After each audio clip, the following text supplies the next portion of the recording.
إن الحمد لله نحمده ونستعينه ونستغفره ونعوذ بالله من شرور أنفسنا ومن سيئات أعمالنا من يهده الله فلا هادي له وأشهد أن لا إله إلا الله وحده لا شريك له وأشهد أن محمدا صلى الله عليه وسلم عبده ورسوله حياكم الله جميعا en cette soirée du dimanche pardon 1436 de l'Hégire correspondant au 5 juillet 2015 بإذن سبحانه وتعالى. تفضل إن شاء الله تعالى pour la première question et tu comptes إن شاء الله les questions. Tu dis première, deuxième et comme ça. تفضل. السلام عليكم ورحمة الله وبركاته. حفظكم الله cher. Donc la première question. Cher qu'Allah vous préserve et vous récompense. Une sœur demande: est-ce que le jeûne lui est obligatoire étant donné qu'elle a une maladie rénale et que cela lui est très difficile? Elle doit beaucoup s'hydrater en temps normal et là avec le jeûne et la canicule, elle a peur que cela soit dangereux pour sa santé. Elle craint pour ses organes et a peur aussi de faire des malaises et de se déshydrater au point de se retrouver à l'hôpital. Tfadal cher. Salam alaikum, est-ce que vous m'entendez? نعم. بسم الله الرحمن الرحيم والصلاة والسلام على أشرف المرسلين. Vous savez que Allah subhanahu wa ta'ala ne nous a pas prescrit une chose qui nous fait mal. نعم. Et tout ce qui est difficulté, mal et malaise, etc., il l'a éloigné de nous. Et nous, on doit aussi s'en éloigner bi'idhnillahi ta'ala au maximum. Donc la personne, on peut voir avec le médecin. Non. Elle va chez le médecin, il dit voilà mon cas. Si le médecin dit, et il lui dit que voilà ce que je peux jeûner ou je ne peux pas, sachant que le jeûne est une obligation en islam. Si le médecin dit avec cette maladie on ne peut pas jeûner, dans ce cas, elle ne jeûne pas et elle attend après le ramadan pour voir si elle peut se soigner et guérir. Si elle a l'espoir de guérir, elle attend jusqu'à guérir et rattraper. Si c'est le genre de maladie qui ne guérit pas, incurable, alors elle doit faire nourrir un pauvre pour chaque jour qu'elle a mangé. Et des fois, ça n'a même pas besoin de médecin. Des fois, de moi-même, je sais que je ne peux pas jeûner. Je suis très faible et je sens beaucoup de choses qui m'empêchent. Et Allah subhanahu wa ta'ala n'oblige personne à jeûner quand vraiment il ne peut pas jeûner. Mais je ne suis pas en train de parler que quelqu'un qui a un peu soif, quelqu'un qui a un peu faim, quelqu'un qui a un peu mal à la tête. Je parle pas de ces choses-là. Ces choses-là sont normales pour quelqu'un qui jeûne. Mais si je sais que vraiment, je peux avoir quelque chose de vraiment grave, dans ce cas, il faut pas jeûner bi'idhnillahi ta'ala, mais rattraper plus tard, ou bien faire nourrir un pauvre, si ma maladie est incurable. Et pour sortir des doutes, par exemple, maladie. Non, je disais que, j'ai perdu le micro, je disais que, pour sortir des machakil et des doutes, de préférence, je vois un médecin si j'ai des doutes. Comme ça, si c'est lui qui me dit que je peux pas jeûner, alhamdoulilah, je n'ai pas suivi, comme on dit, mes patients. Surtout si le médecin est musulman. Et bien sûr, craint Allah subhanahu wa ta'ala et connaît par conséquent, le statut du jeûne du ramadan. Et malgré cela, il me dit, tu peux pas jeûner. Donc, ça se voit que je ne peux pas jeûner. Naam, tfaddal. Assalamu alaikum wa rahmatullahi wa barakatuh. Pour éviter de perdre du temps, donc je reprends le mic.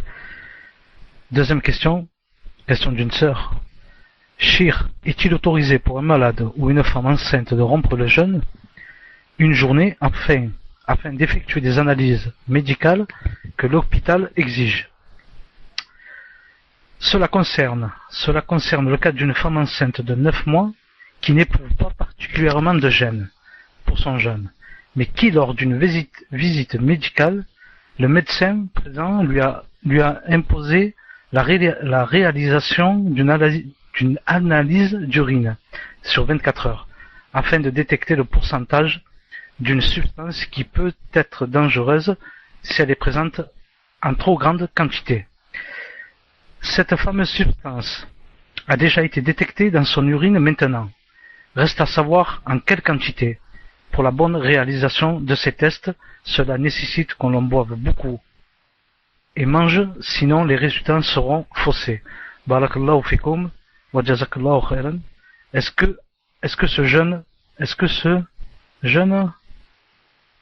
une raison valable pour rompre le jeûne? Je vous affiche la question, cher. Tfadal ya cher. Les savants font la différence entre est-ce qu'on peut retarder cette chose, ces analyses, ces piqûres, ces je ne sais pas quoi, ces médicaments, est-ce qu'on peut les retarder pour après le Ramadan ou on ne peut pas? Si on peut les retarder, c'est-à-dire ce n'est pas une nécessité que je fasse cela maintenant.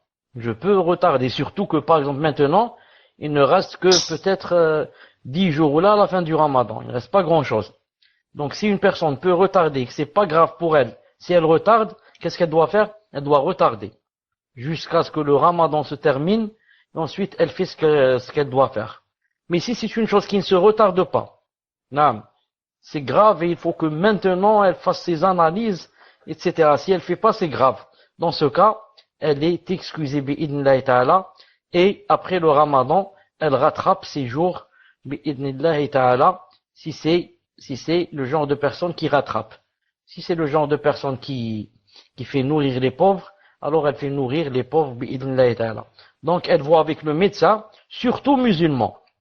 J'insiste toujours, pendant le Ramadan, quand on envoie quelqu'un à un médecin, on dit toujours musulman. Pourquoi? Parce que le kafir, ça, pour lui, le Ramadan, ce n'est rien. C'est des blabla ou je ne sais quoi. Donc pour lui, il va dire il faut manger, il faut faire ça, il n'y a aucun problème. Mais pour le musulman, le médecin musulman, il a la crainte d'Allah subhanahu wa ta'ala. Et il sait que si c'est pas urgent, il te dit laisse après le Ramadan. Mais si par contre, il te dit il faut faire des analyses maintenant, le musulman en général craint Allah subhanahu wa ta'ala, car il connaît c'est quoi la valeur du mois de Ramadan. Donc dans ce cas, je lui obéis bi'idnillahi ta'ala. Naam. Tfaddal. Troisième question. Une sœur demande concernant les 10 dernières nuits de Ramadan, qu'est-il recommandé de faire? Est-ce qu'une femme qui a ses menstrues sera récompensée si elle cherche la nuit du destin en lisant le Coran par exemple? Vu qu'elle ne peut pas prier, wa jazakumullahu khayran pour votre patience. Ce qu'il faudrait savoir et connaître, c'est que la recherche de la nuit de destin n'a rien à voir, plutôt, je dis pas n'a rien à voir, menstrue. C'est-à-dire que quelqu'un ou une femme qui a des menstrues pendant les 10 derniers jours, ça l'empêche pas que peut-être, elle rencontre elle tombe avec la nuit du destin. Pourquoi? Parce que l'essentiel c'est de faire des doigts. Comme a dit Aïcha radiyallahu ta'ala anha au prophète sallallahu alayhi wa sallam, lui a dit, et si jamais je vois la rencontre, la nuit du destin, quel doigt je fais? Il lui a dit, Allahumma innaka afoun tuhibbul afwa fa'fu anni. Allahumma innaka afoun, tu es un pardonneur, tu aimes le pardon, fa'fu anni, pardonne-moi. Donc une personne, une femme qui a des menstrues, elle peut faire qiyam layl en faisant des doigts ou en lisant le Coran avec les yeux seulement d'un ordinateur par exemple ou de son téléphone sans bouger les lèvres de préférence. Naam. Alors comme j'ai dit, le dhikr n'est pas interdit pour la femme en menstrue. Subhanallah, alhamdulillah, la ilaha illallah. Et les doigts bi'idnillahi ta'ala. Naam. Tfaddal.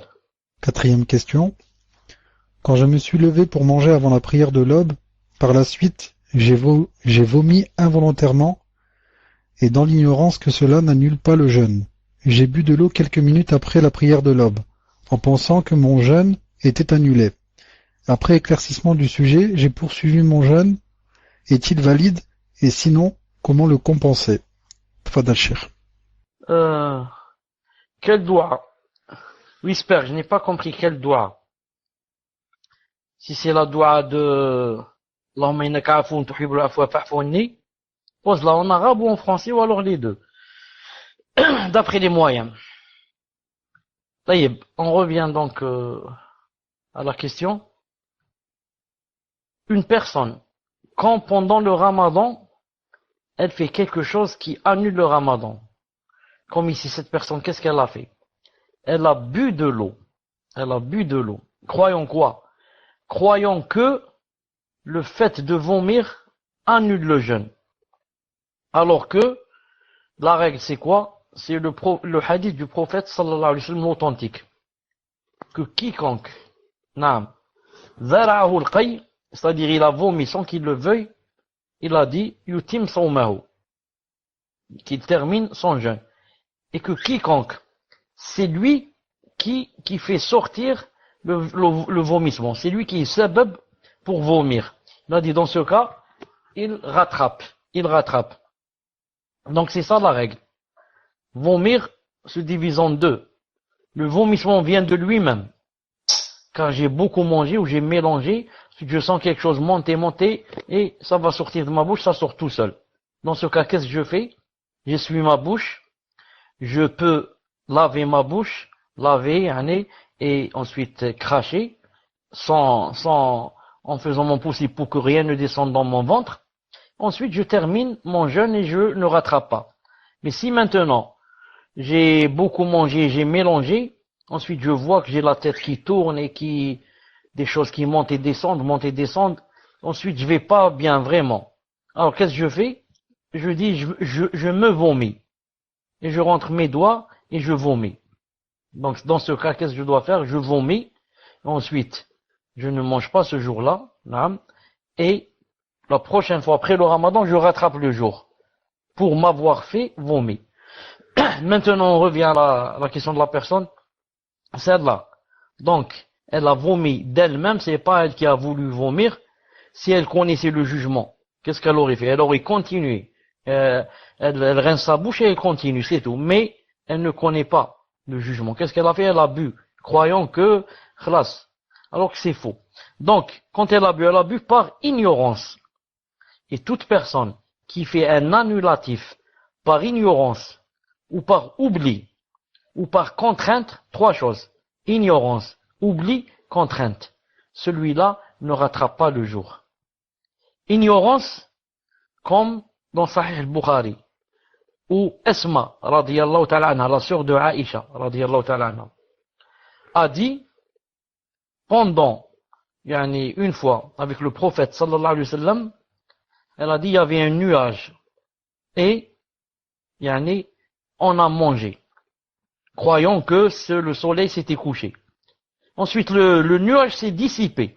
Quand le nuage s'est dissipé, on a vu que le soleil était encore là, en face de nous, et il ne s'est pas encore couché. Elle a dit, et le prophète, alayhi salam, ne nous a pas ordonné de rattraper.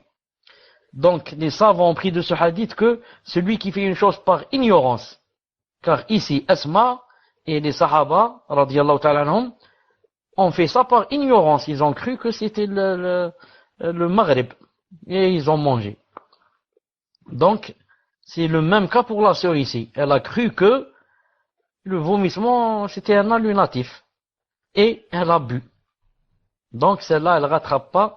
Bi'idnillahi subhanahu wa ta'ala. Non. Non. Et la deuxième chose, ça chauffe, nous avons dit que la sœur pouvait faire des doigts ou lire le Coran sans bouger les lèvres. Nous rectifions en disant qu'il faille bouger les lèvres. Ça, cher. J'ai pas compris. Bon, attendez, je termine et je reviens à celle-là. Ça, c'est quand c'est par ignorance. Ou bien, par exemple, je crois que telle chose n'est pas un annulatif. Et je la fais. Ensuite, s'il s'avère que c'est un annulatif. Donc, mon siyam est sahih. Pourquoi? Parce que je l'ai fait par ignorance. Ça, c'est le premier cas. Deuxième chose, on avait dit ignorance, oubli. Oubli. Maintenant, je sais, par exemple, qu'il faut pas manger et boire pendant le ramadan. Et moi, j'oublie. Je mange et je bois. J'oublie. Donc, celui-là, il rattrape pas. Et troisième chose, c'est contrainte. Contrainte.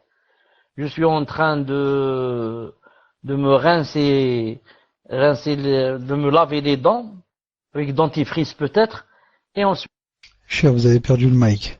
Ça a coupé au moment où vous parliez du dentifrice. je remarque qu'il y a des coupures ce soir. C'est-à-dire que je perds le micro sans le vouloir. Et beaucoup même. Contrainte, c'est-à-dire sans que je veuille. Sans que je veuille, il y a quelque chose qui descend dans mon ventre. Ou bien, on me force. On me force. On me dit, il faut que tu manges, ou bien, par exemple, je te tue, par exemple. Non, quelqu'un avec un revolver. Il dit, il faut manger, ou bien je te tue. Je mange et je rattrape pas. Pourquoi? Parce qu'il y a la contrainte. Parce qu'il y a la contrainte. Non. Donc, c'est par rapport à la réponse à la sœur, bi'idhnillahi ta'ala. Il faut pas oublier trois choses.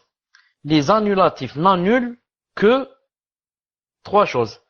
Que s'il y a pas de jahl, ignorance, s'il n'y a pas d'oubli, et s'il n'y a pas de contrainte. Et s'il y a l'une de ces trois choses, ça n'annule pas. Ça n'annule pas, bi'idhnillahi ta'ala. Fadal, on revient à Ismaël. Qu'est-ce que tu avais dit, Ismaël, si c'est possible de réafficher?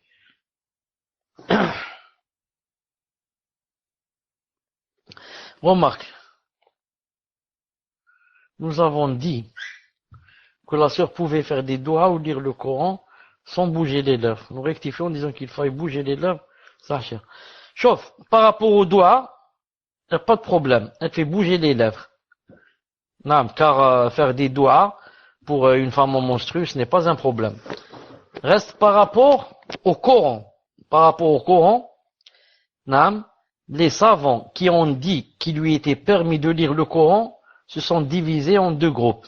Un groupe qui a dit, elle lit en bougeant les lèvres. Et un groupe qui a dit, elle lit sans bouger les lèvres. Ce que je connaissais de tout temps, c'était qu'elle bougeait les lèvres.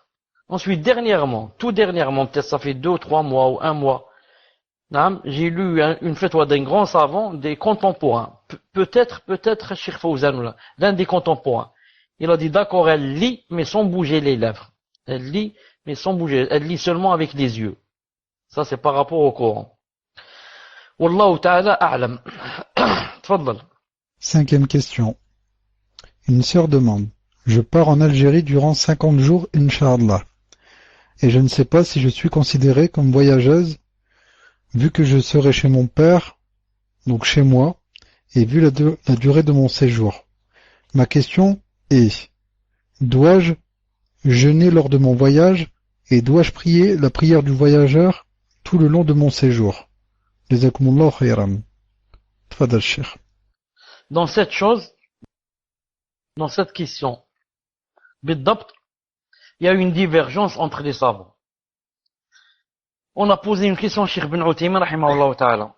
Quelqu'un lui a dit, quand je vais dans un autre, je voyage, quand je voyage, l'endroit où je vais là-bas, j'ai, comment on dit, j'ai un logement, etc. Ou bien la société me donne un logement, etc. Mais je suis loin de chez moi. Par exemple, lui, il est en Algérie, il va travailler en France, la société lui donne un studio, le temps qu'il travaille là-bas, 2-3 mois, il revient. Il a dit, est-ce que pendant ces 2 ou 3 mois, je suis considéré comme voyageur, ou bien je prie normalement? Cheikh Ibn Uthaymin, rahimahullah, a dit, tu pries normalement. Il a dit, car tu as 2 maisons. Voilà, il a dit, tu as 2 maisons. La maison de chez toi, en Algérie par exemple, et la deuxième maison que t'as donné l'État là-bas. La preuve, on peut, là-bas en France, je peux demander la résidence, on me donne, car je réside là-bas. Il a dit de préférence, tu pries sans raccourcir. Donc je dis à cette personne, maintenant en venant ici, on vient chez les parents. Est-ce que le fait d'être chez les parents, c'est comme si on avait une deuxième maison, ou bien considéré, c'est comme si on était chez des gens étrangers, et on est voyageur? Ça, wallahu ta'ala alam, c'est difficile à répondre. Mais je dis une chose. Si maintenant la personne qui va venir chez ses parents va raccourcir pendant le voyage, et ensuite raccourcir pendant trois autres jours. Dans ce cas, qu'est-ce qu'elle a fait? Ce qu'elle a fait, personne ne peut lui dire pourquoi tu as fait ça. Mais si par contre, elle va continuer à raccourcir tout le mois, dans ce cas, il y a des savants qui vont lui dire pourquoi tu as fait ça. Alors pour sortir des divergences, si elle va prendre seulement de la permission de raccourcir seulement pendant le voyage et 3 jours après, yani elle serait sortie des divergences bi'idhnillahi subhanahu wa ta'ala. Et je ne sais pas si ma réponse est claire, car j'ai dit, il se peut qu'elle soit considérée comme ayant 2 maisons, car elle vient chez ses parents et non pas elle vient dans un hôtel ou là chez des étrangers ou là. Je ne sais pas si vous avez compris la différence bi'idhnillahi ta'ala. Donc pour sortir des divergences, elle peut raccourcir seulement pendant le voyage et 3 jours après bi'idhnillahi ta'ala. Tfaddal. 6e question. Ma sœur, ayant eu ses menstrues durant la journée, voudrait savoir si elle devait couper immédiatement le jeûne ou continuer de jeûner jusqu'au maghrib. Barakallahu fikum. Tfadal, Cheikh. Une seconde. Hein. Salam alaikum. Donc, ma sœur ayant eu ses menstrues durant la journée, voudrait savoir si elle devait couper immédiatement le jeûne ou continuer de jeûner jusqu'au maghrib. Vous savez que avoir des menstrues, c'est exactement comme par exemple quelqu'un qui va uriner ou bien quelqu'un qui va faire sortir des gaz. Donc s'il urine ou bien il fait sortir des gaz par rapport au wudu, par rapport aux ablutions, est-ce qu'il les garde toujours? C'est pas possible, c'est un annulatif. La même chose pour les menstrues. À la minute même où la femme a les menstrues, ça veut dire quoi? Ça veut dire que son jeûne est annulé et qu'elle doit manger et rattraper après. Manger. Même si elle veut pas manger, son siyam n'est pas accepté. Même si elle va dire que je vais continuer à jeûner. D'un côté, ce n'est pas accepté, et de l'autre, elle peut avoir des péchés. Pourquoi? Parce qu'elle va faire une bida. Yani jeûner avec les menstrues. Non. Voilà la réponse, Inch'Allah. Tfaddal.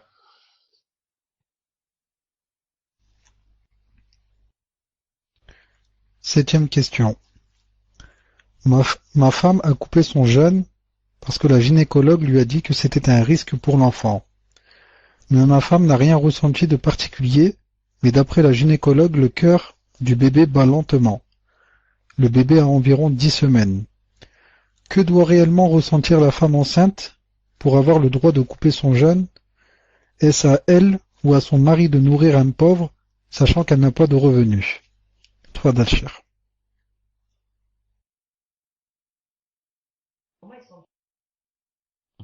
Si c'est possible d'afficher la question, car j'ai pas entendu ce que tu disais. Tfaddal.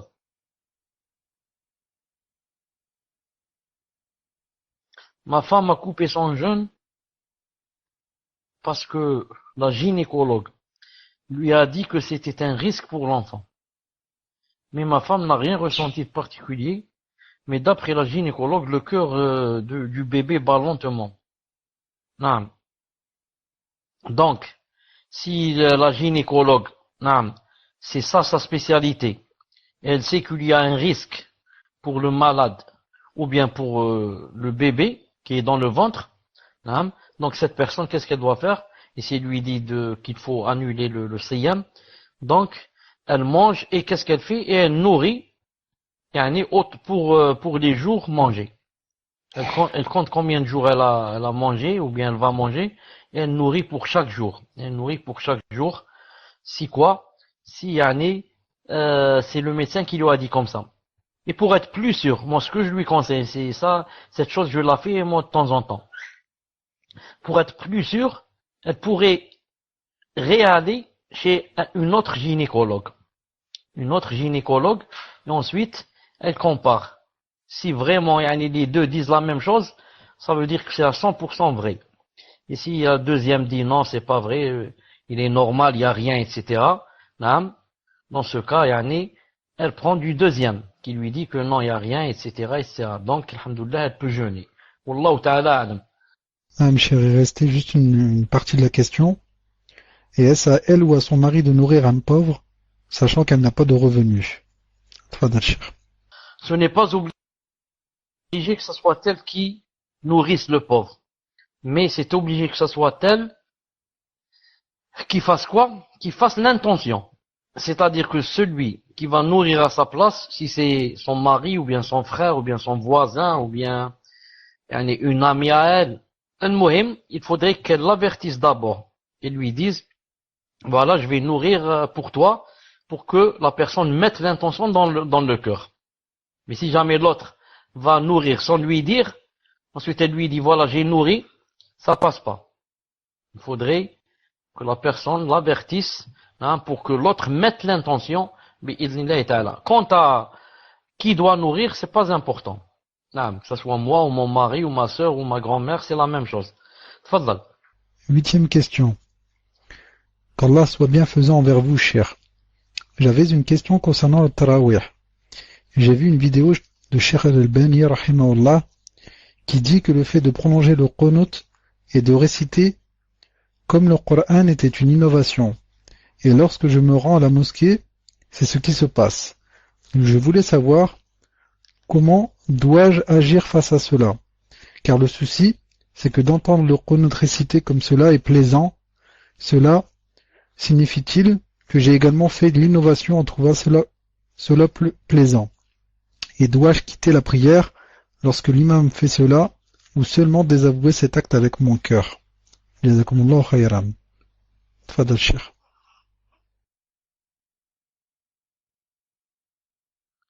Par rapport à la question d'avant cela, c'est écrit au moment où la personne nourrit le pauvre.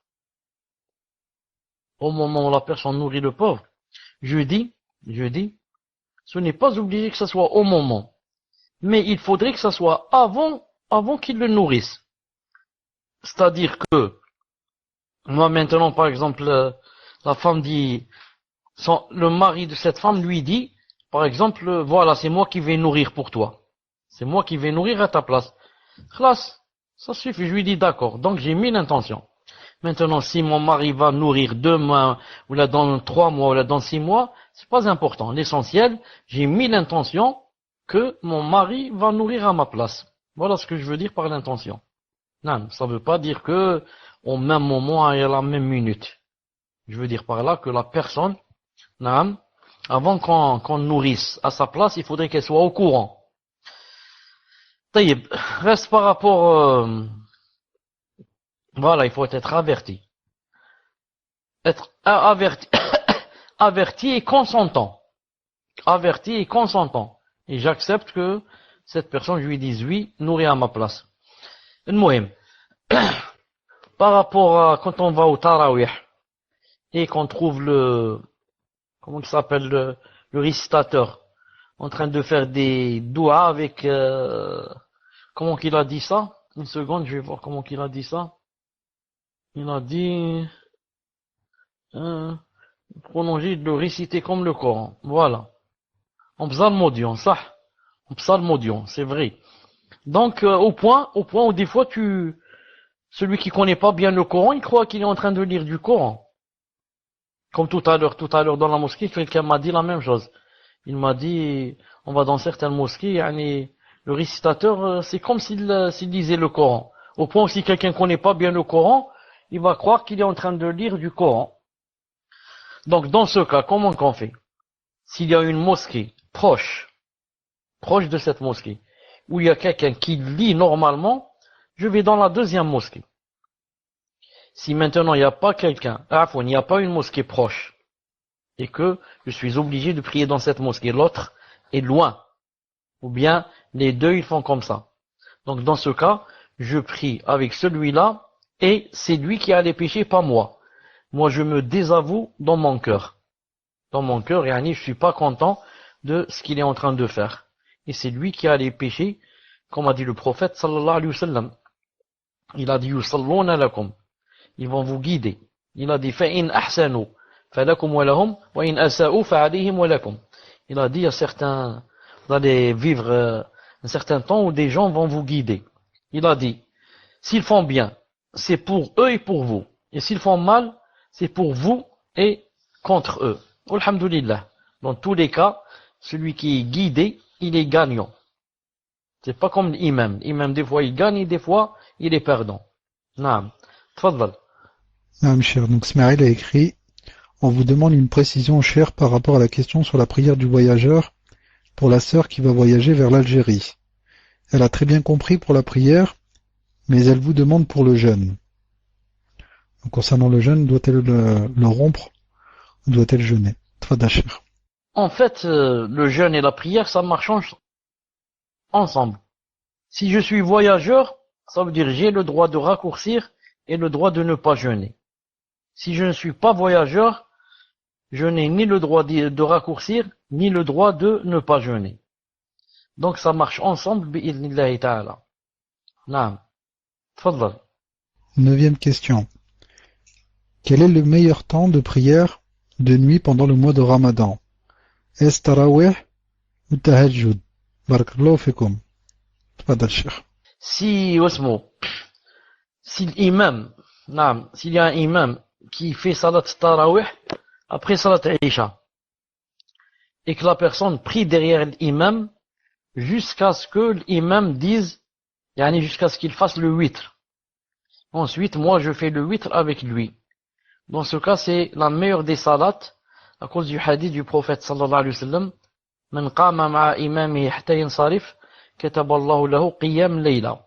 Quiconque, il a dit, prie derrière son imam jusqu'à hatta yansarif, c'est-à-dire jusqu'à ce qu'il termine sa salat, donc par conséquent jusqu'à ce qu'il prie le witr derrière lui, il a dit, Allah subhanahu wa ta'ala lui écrit une nuit de quoi? De prière. Donc celui qui va faire le tahajjud, combien qu'il va faire? Il va faire 6, 8, pas plus.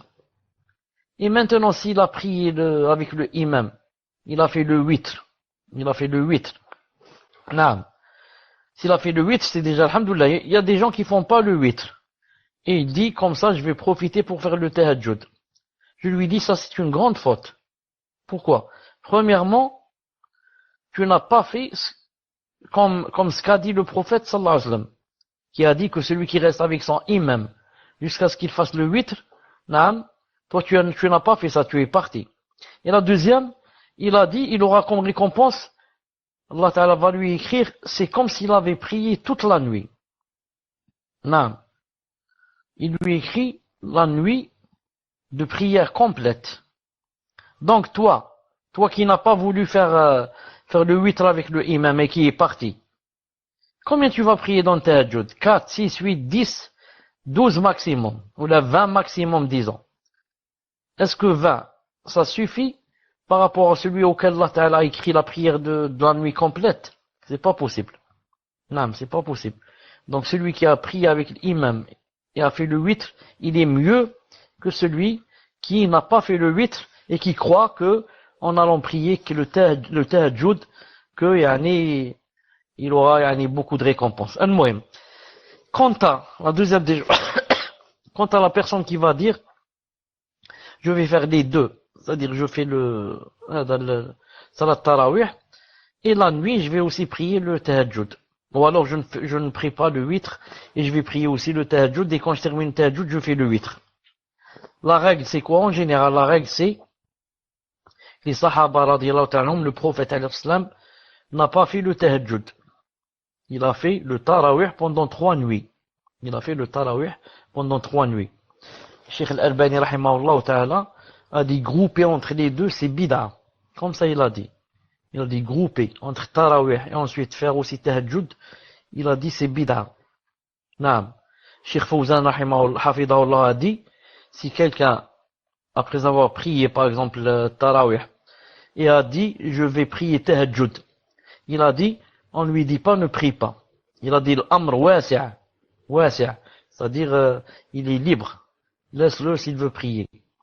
Donc nous on prend de cette recommandation, Allah Ta'ala alam, c'est-à-dire moi de préférence j'ai prié le witr avec l'imam, ça me suffit. Allah Ta'ala m'a comment on dit, ça trouve le verbe, il m'a promis, Allah Ta'ala m'a promis qu'il va m'écrire toute la nuit comme si j'ai prié toute la nuit. Mais si par contre quelqu'un me dit ou là mon voisin me dit je vais prier tahajjud, je vais pas lui dire n'y va pas, comme a dit Cheikh Fawzan hafidahullah ta'ala. Wallahu ta'ala a'lam. Tfaddal. 10e question. Comment concilier entre ces deux hadiths? Le prophète sallallahu alayhi wa sallam a dit: aucun enfant n'a été mis au monde sans avoir été au moment de sa naissance touché par le diable. C'est pourquoi il commence par crier à cause de cet attouchement dont il est l'objet de la part du diable. Mais il n'y a eu d'exception que pour Maryam et son fils. Et l'autre hadith, le prophète sallallahu alayhi wa sallam a dit: lorsqu'arrive le mois de Ramadan, les portes du paradis sont ouvertes et celles de l'enfer fermées, tandis que les shayatines, les démons, sont enchaînés. Tfadal Cheikh. La réponse, Wallahu subhanahu wa ta'ala a'lam, comme vous devez le savoir, que, comme on dit les savants, en expliquant le deuxième hadith des démons qui sont enchaînés pendant le Ramadan, que ce ne sont pas tous les shayatines.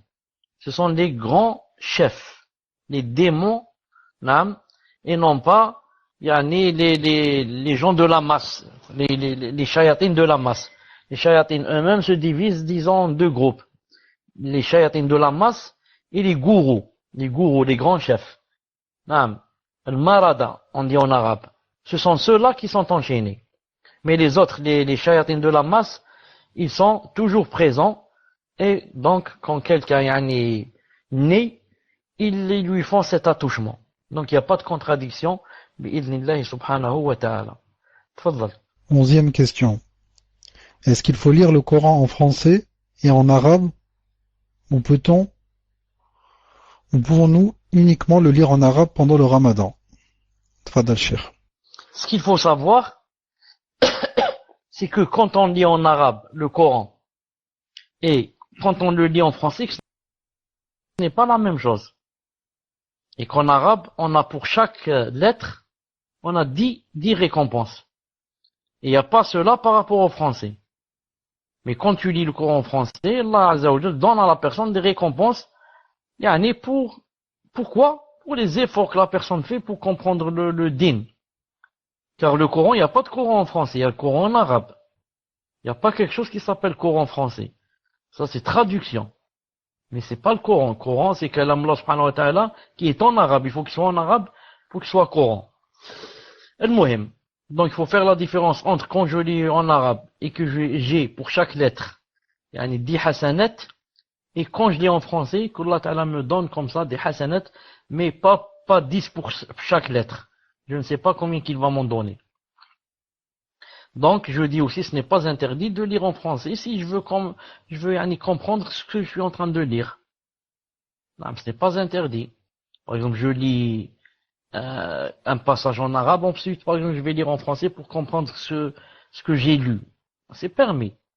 Mais si je veux faire seulement l'adoration de la récitation, de la tilawa, dans ce cas, je lis seulement en arabe. Mais si par contre je veux apprendre, apprentissage de la science, et connaître la traduction du Coran, dans ce cas, je lis en arabe et en français. Naam. Tfaddal. 12e question. Une sœur demande: sa mère, n'ayant pas jeûné le mois de Ramadan depuis plusieurs années, n'expie pas de la bonne manière. Elle donne en argent. Qu'est-ce que la fille peut-elle faire? Nourrir les pauvres à sa place, même si la mère n'est pas d'accord? Barakallahu fekoum, qu'Allah nous facilite. Tfadal Cheikh. Non, si sa mère donne de l'argent au lieu de nourrir, ça veut dire qu'elle est jahila et qu'elle ne sait pas. Donc elle doit, bi'idhnillahi ta'ala, lui faire la nasiha et lui expliquer. Et lui dire que, Allah subhanahu wa ta'ala n'a pas dit ça dans le Coran, ni il y a ça dans la sunna. Mais tous les savants ont dit expier, voilà que ça veut dire. C'est, nourrir un pauvre. Ensuite, qu'on lui donne, si on va faire comme toi, comme on va lui donner de l'argent, à part qu'il n'y a pas cela, il peut, avec cet argent, aller au cinéma, comme il peut acheter des cigarettes, comme il peut. Non.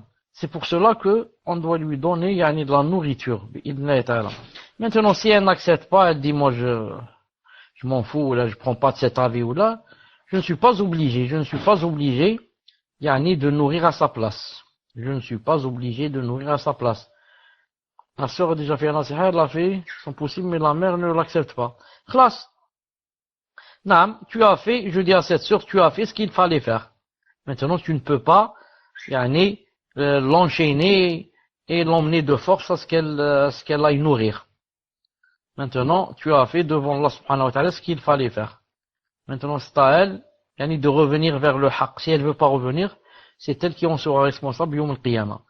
Maintenant, si toi, tu veux le faire bénévolement à sa place, mais c'est pas obligé. Non, tu n'as pas de péché si tu le fais pas.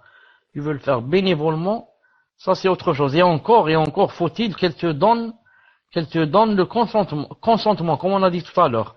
Encore faut-il qu'elle consente, qu'elle te dise d'accord, on va faire nourrir à ma place. Sinon, comme j'ai dit, naam, toi, alhamdoulilah, tu as fait ce qu'il fallait faire en lui faisant la nasiha. Naam, fadlal. 13e question. Pourriez-vous nous détailler ce qu'il est permis de faire le jour de l'Aïd pour amuser les enfants, tels que les chants, le douf, les jeux, les cadeaux? Y a-t-il des exceptions, comme pour le mariage? Tfadal Cheikh. Qu'est-ce que ça veut dire exception comme pour le mariage? J'ai pas compris cette phrase. Fawzi min fadlek, si tu peux avoir ce complément. Et si vous voulez, cher, je vous lis la question suivante, le temps qu'elle nous donne le complément dans la question que vous avez posée. Tu avais dit qu'il y avait une autre question le temps qu'elle réponde. Non, cher, donc le temps qu'elle nous donne le complément, je vais vous lire la question, donc la 14e question. Qu'Allah vous préserve, j'aimerais savoir quelles sont les différentes sunnas pour le tarawih, car je vis au Maroc et je crois qu'il y a beaucoup de bid'a dans les mosquées. Par exemple, il prie 8 raka'a après la Isha et vers 2h30 du matin, il recommence à prier. Est-ce correct de faire cela? Barakallahu fikum pour votre réponse. Tfadal Cheikh. La vraie sunna du tarawih, c'est de prier tarawih après salat al-Isha. Ce n'est pas comme dans certaines mosquées, on m'a dit en France, wallahu alam si c'est vrai, que certains font tarawih après salat al-Maghrib. Si c'est après salat al-Maghrib, ce n'est pas tarawih. Pour que ça soit tarawih, il faut que ça soit après salat al-Isha, bi'idhnillahi ta'ala. Et l'imam prie, la prière de la nuit, il ne doit pas dépasser 11 rak'at ou alors 13 au maximum. D'après des hadiths authentiques que le prophète n'ajoutait pas plus de 11 ou 13. Certains, comme en Arabie Saoudite, ils vont jusqu'à 20 rak'at. Ils se basent sur un hadith de Omar ibn Khattab, radiyallahu ta'ala anhu. Cheikh Al-Albani dit c'est daïf, les autres qui disent c'est sahih. Ils font ça par ta'wil. Ils font ça pour eux, ils disent non, pour nous le hadith sahih, il prie 20. Donc, faut faire une différence entre quelqu'un qui pour lui le hadith est daïf et il fait, et pour l'autre qui pour lui le hadith est sahih et il fait. Il y a une grande différence. Donc, tarawih c'est après salat al-Isha. Et tarawih, la sunna, c'est de prier derrière l'imam jusqu'à ce qu'il fasse le 8, jusqu'à ce qu'il termine. Quand tu as prié comme ça ensuite et dire on se quitte maintenant et on se rencontre après et on fait le 8.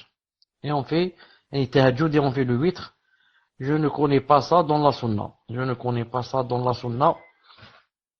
Wallahu ta'ala alam. C'est pour ça que je conseille à celui qui prie derrière le imam qui fait le tarawih de voir s'il fait le 8, de prier derrière lui jusqu'à terminer le 8 bi'idhnillahi ta'ala. Si cet imam ne fait pas le 8, de préférence, je cherche une mosquée où il y a quelqu'un qui fait le 8. À cause que je gagne la récompense qu'il y a dans le hadith authentique, quiconque prie avec son imam jusqu'à ce qu'il termine, alors il a la prière de la nuit complète, bi'idhnillahi ta'ala. Naam, cher. Donc, pour revenir à la question précédente, lorsqu'elle parle d'exception, elle parle sur le fait que les anashids soient autorisés pour le mariage de façon exceptionnelle. Donc pour le jour de l'Aïd, pour les enfants, etc. Et s'autoriser en fait qu'il y ait des anashids, ou est-ce qu'il y a d'autres choses qui seraient légiférées pour ce jour en particulier? Fadal Cheikh. Je ne connais pas dans le din qu'il y a, pour le jour de l'Aïd, qu'il y a des anashids ou bien qu'il y a du douf. Je ne connais pas ça dans le din. Si quelqu'un connaît un hadith en ce sens, qui dit que pendant l'Aïd, il y a le douf, ou bien il y a les anashids, qu'il nous le montre et il sera récompensé bi'idhnillah subhanahu wa ta'ala. pendant l'Aïd, même si c'est le grand Aïd, c'est comme a dit le prophète sallallahu alayhi wa sallam, il a dit ce sont des jours de manger, boisson et dhikr. Il a cité 3 choses. Manger, boisson et dhikr. Naam.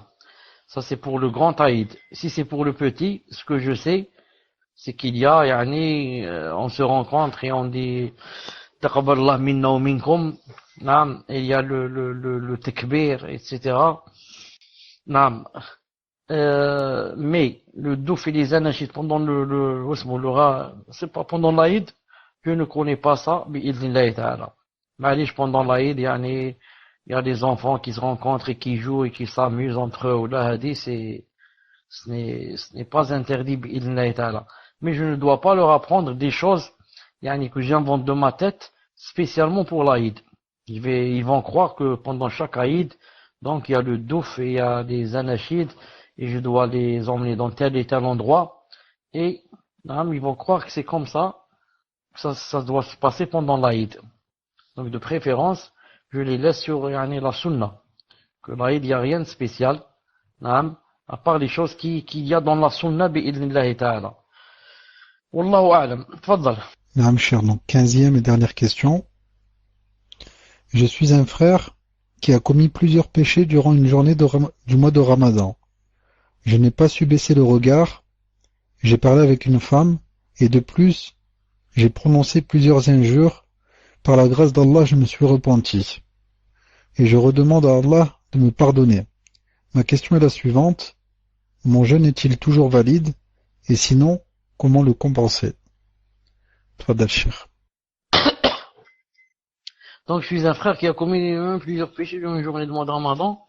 Je n'ai pas su baisser le regard. Tout cela, Inch'Allah Ta'ala, ça n'annule pas le jeûne. Tout cela, ça n'annule pas le jeûne, mais ça donne des péchés pendant le Ramadan. Ça donne des péchés pendant le Ramadan.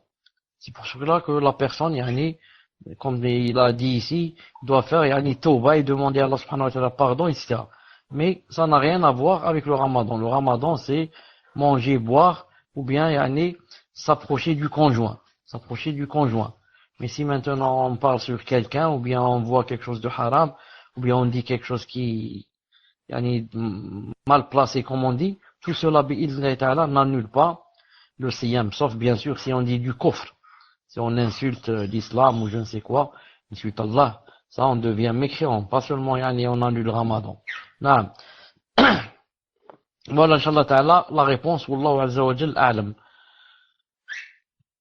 سبحانك اللهم وبحمدك أشهد أن لا إله إلا أنت أستغفرك وأتوب إليك. Inch'Allah ta'ala, si je pense, on rencontre après demain. سبحانك اللهم وبحمدك أشهد أن لا إله إلا أنت أستغفرك وأتوب إليك. السلام عليكم ورحمة الله وبركاته.